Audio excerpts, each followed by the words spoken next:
క్షమించేదే లేదు, ఉపేక్షించేదే లేదంటూ గతంలో పవన్ కళ్యాణ్ వార్నింగ్ ఇచ్చిన క్రమం. తప్పు చేసిన వారిపై కఠిన చర్యలు తీసుకుంటామంటున్నారు పవన్ కళ్యాణ్. పార్టీ కంటే ఏది ముఖ్యం కాదంటున్నారు జనసేనాని. అధికారాన్ని నిలబెట్టుకోవడం అందరి బాధ్యత అంటున్నారు ఆయన. సోషల్ మీడియాలో వైరల్గా మారింది ఎమ్మెల్యే శ్రీధర్ వ్యవహారం, మరి ముఖ్యంగా వీడియో. ఈ క్రమంలో ఎటువంటి నిర్ణయం తీసుకునే అవకాశం ఉంది, ఎటువంటి చర్చ జరుగుతోంది, ఎప్పటికెల్లా నిర్ణయం తీసుకునే అవకాశం కనిపిస్తోంది, డీటెయిల్గా తెలుసుకునే ప్రయత్నం చేద్దాం. మా AP input editor Krishnamohan updates అందించేందుకు సిద్ధంగా ఉన్నారు. కృష్ణమోహన్, పవన్ కళ్యాణ్ సీరియస్గా ఉన్నట్టుగా తెలుస్తోంది. సో ఈ నేపథ్యంలో ఎప్పటికెల్లా నిర్ణయం తీసుకునే అవకాశం ఉంది, ఎటువంటి చర్చ జరుగుతోంది పార్టీలో? మనం ఇందా కూడా ఇదే విషయం మీద మాట్లాడుకున్నాం. చాలా సీరియస్ గా పవన్ కళ్యాణ్ తీసుకుంటారని కూడా మనం ఎక్స్పెక్ట్ చేస్తాం. అయితే ఇప్పుడు ఈ ఇష్యూ మీద మాత్రం చాలా సీరియస్ గా రియాక్ట్ అవుతున్నారు. పార్టీల్లో కూడా చాలా మంది కూడా చాలా క్లియర్ గా అసలు ఏం జరుగుతుంది, ఏంటి ఇట్లాంటి ఇష్యూస్ జరగకూడదు అనేది ఆయన ఒప్పందం. అయితే ఇప్పుడు వాళ్ళ తల్లి కూడా ఏదో మాట్లాడే ప్రయత్నం చేశారు, కానీ ఆ విషయాలు కూడా ఏమీ ఎక్స్పెక్ట్ చేయట్లేదు. చాలా సీరియస్ గా అయితే ఈ విషయంలో మాత్రం చాలా సీరియస్ గా ఆయన బ్యాక్ అయ్యే పరిస్థితి అయితే చాలా సీరియస్ గా ఉంది.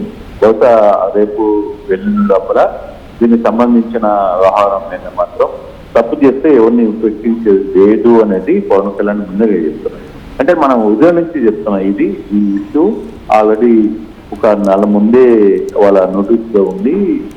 కాకపోతే అక్కడ హ్యాండిల్ చేద్దామని అనుకున్నారు, కానీ బట్ అది హ్యాండిల్ అయ్యే పరిస్థితి కాదు. ఇప్పుడు ఈ ఇష్యూ చాలా సీరియస్ నోటీసులోకి వెళ్ళిపోయింది. పవన్ కళ్యాణ్ దృష్టి కూడా వెళ్ళింది కాబట్టి చాలా సీరియస్ గా చూస్తున్న పరిస్థితి. అంటే రేపు ఎల్లుండో పార్టీకి సంబంధించిన వ్యవహారంలో రిజర్వ్ విషయంలో మాత్రం చాలా సీరియస్ గా చూస్తున్న వ్యవహారాలు అయితే ఖచ్చితంగా కనపడుతుంది. అంటే దీని మీద జనసేనలో ఏమైనా ఎంక్వైరీ కావచ్చు, లేకపోతే విచారణ కావచ్చు, అది జరిపిన తర్వాత దీని మీద మాట్లాడే అవకాశం కనిపిస్తోందా? లేకపోతే గతంలో చూసాం కిరణ్ రాయల్ విషయంలో కూడా మనం చూసాం, ఆ రకంగా ముందుగా సస్పెండ్ చేసి వివరణ కోరే సందర్భం అటువంటిది ఏమైనా, అంటే షోకాస్ నోటీస్ లాంటిది కావాలి ఏమైనా ఇచ్చే అవకాశం ఉంది? ఎందుకంటే ఆయన ఎమ్మెల్యేగా కూడా ఉన్నారు కాబట్టి. Exactly, yes. ఈ విషయంలో మాత్రం ఎవిడెన్స్ ఉంది, చాలా క్లియర్ గా ఎవిడెన్స్ ఉంది. ఆల్రెడీ పార్టీ కార్యాలయంలో కూడా ఈ దీనికి సంబంధించిన సబ్జెక్ట్ మొత్తం కూడా ఒక క్లారిటీ ఉంది. ఇది కొంత ఆపాలని ప్రయత్నం చేసినా కూడా ఇది ఓపెన్ అయిపోయింది. కాబట్టి ఖచ్చితంగా ఈ వ్యవహారంలో మాత్రం జనసేన పార్టీ మాత్రం చాలా సీరియస్ గా తీసుకుంది. పవన్ కళ్యాణ్ దృష్టికి వెళ్ళిపోయింది. పవన్ కళ్యాణ్ చాలా సీరియస్ అవుతున్నారు ఈ వ్యవహారంలో. వ్యవహారం కాదు, గతంలో జరిగిన వ్యవహారాలు. నిన్న కూడా ఒక ల్యాండ్ విషయంలో కూడా రైల్వే కోర్టు ఎమ్మెల్యే శ్రీధర్ చేసిన కొత్త యాక్టివిటీ సీరియస్ గానే తీసుకుంటున్నారు. బట్ ఈ వ్యవహారంలో మాత్రం కొంత సీరియస్ గా ఎఫెక్ట్ అయ్యే పరిస్థితి 200% కనపడుతోంది. ఇంకా శ్రీధర్ వాళ్ళ మాతృమూర్తి మాట్లాడుతూ తనని ఇరికించే ప్రయత్నం జరిగింది అనే అంశం కూడా ఆమె మాట్లాడుతున్నారు. కాబట్టి ఆల్రెడీ మేము కంప్లైంట్ కూడా రైజ్ చేస్తామని చెప్పి ఆ ఫ్యామిలీ అంటోంది. సో దానికి సంబంధం లేకుండా యాక్షన్ తీసుకునే అవకాశం ఉంది అనుకోవచ్చు కదా పూర్తిగా? అంటే ఆమె కూడా మాట్లాడింది. ఏం మాట్లాడుతుంది అంటే, మా ఇంటికి వచ్చేది దాంట్లో మేము కూడా హెల్ప్ చేసాము అని చెప్పే ఒక ఇది చేశారు. లోకల్ గా ఉన్న స్థానిక నేతలు అది తప్పుపుచ్చే ప్రయత్నం చేస్తున్నారు, కానీ బట్ అది వర్కౌట్ అయ్యే పరిస్థితి కనపట్లేదు. బేసిక్ గా కారణం ఏంటంటే వీళ్ళు ముందుగా నుంచి చాలా ఇష్యూస్ చేస్తున్నారు.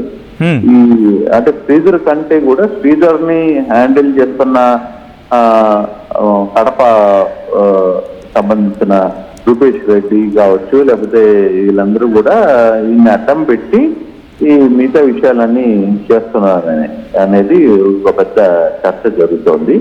రేపటికి అన్ని విషయాలు చాలా పెద్ద సీరియస్ విషయాలు బయటకు వచ్చే పరిస్థితి ఉంది.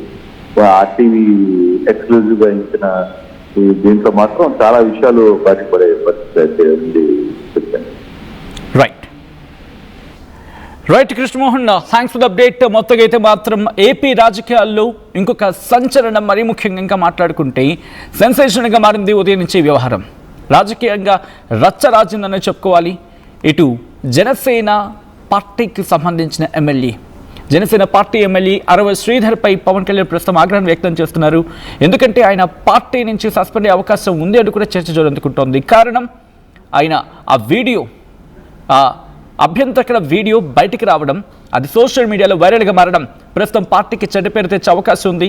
మరి ముఖ్యంగా ఇదే అంశం మీద ప్రతిపక్షాలు, మరీ ముఖ్యంగా వైసీపీ దీని మీద తీవ్రమైన స్థాయిలో మాట్లాడడం జరుగుతోంది.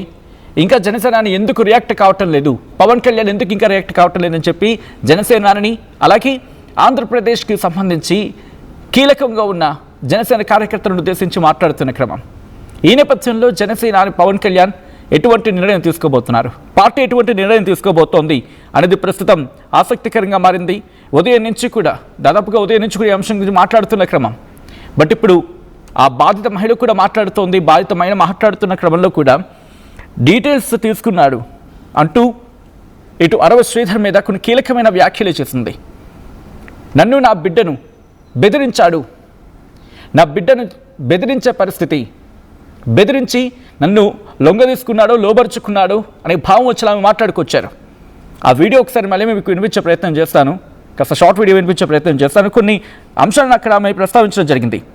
నా డీటెయిల్స్ తెలుసుకున్నాడు, బాబుతో ఉన్నానని చెప్పి తెలుసుకున్నాడు, ప్రామిస్ చేశాడు పెళ్లి చేసుకుంటానని, వీడియో కాల్స్ చేశాడు, బలవంతం చేశాడు, బెదిరించాడు, నువ్వు ఒక చిన్న ఎంప్లాయీ అంటూ బెదిరింపులకు దిగాడు, కొడుకు నువ్వు ఒక్కరే ఉంటున్నానని చెప్పి బెదిరించాడు, కలుస్తావా లేదా అని చెప్పి బెదిరించాడు, జూలై 9న కలిశానంటూ డేట్లతో సహా చెప్పుకొచ్చింది, కడపకు వెళ్దామని చెప్పి రాజంపేట దగ్గర ఆపి తన మీద బలాత్కారం చేశాడు, అఘాయిత్యానికి పాల్పడ్డాడు అని చెప్పి ఆ బాధిత మహిళ చెప్పుకొచ్చింది ఆ వీడియోలో.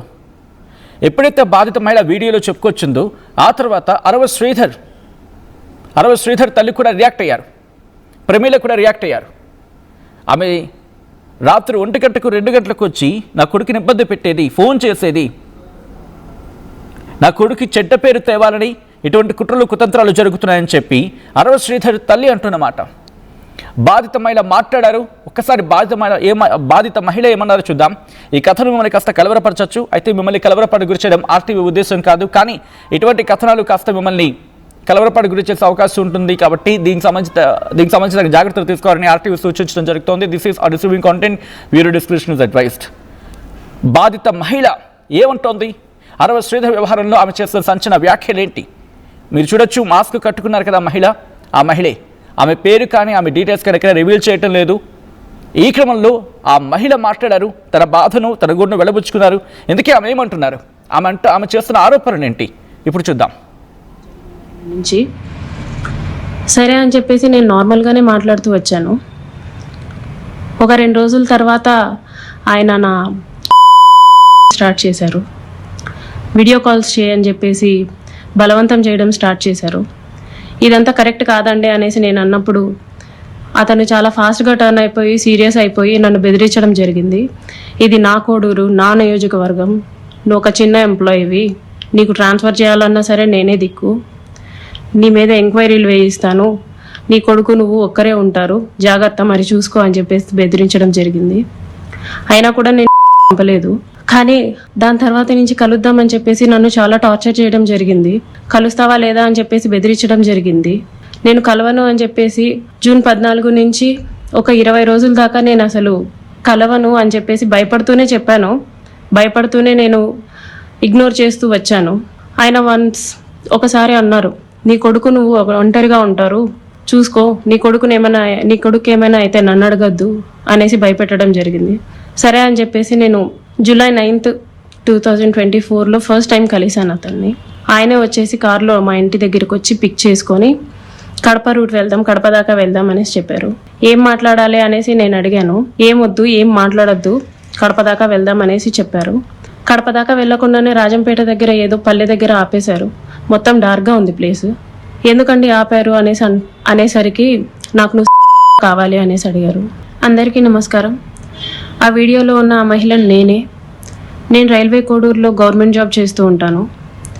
గత సంవత్సరంన్నర ముందు జూన్ 14, 2024లో రైల్వే కోడూరు ఎమ్మెల్యే అయిన అరవ శ్రీధర్ గారికి నేను కంగ్రాచ్యులేషన్స్ చెప్దామని చెప్పేసి ఫేస్బుక్ ద్వారా మెసేజ్ చేయడం జరిగింది.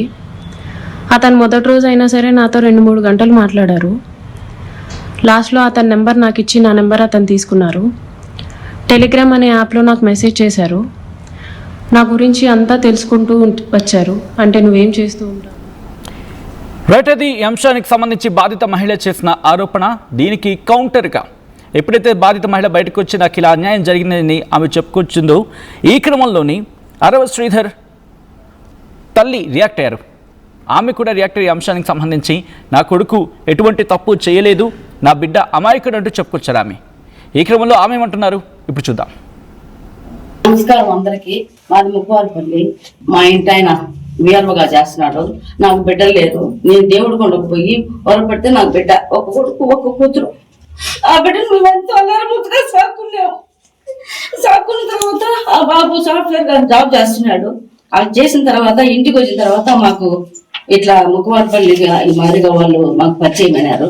పరిచయం అయిన తర్వాత నా బిడ్డను తీసుకుని వాళ్ళు ఈ మాదిరిగా సర్పంచ్గా చేసినారు.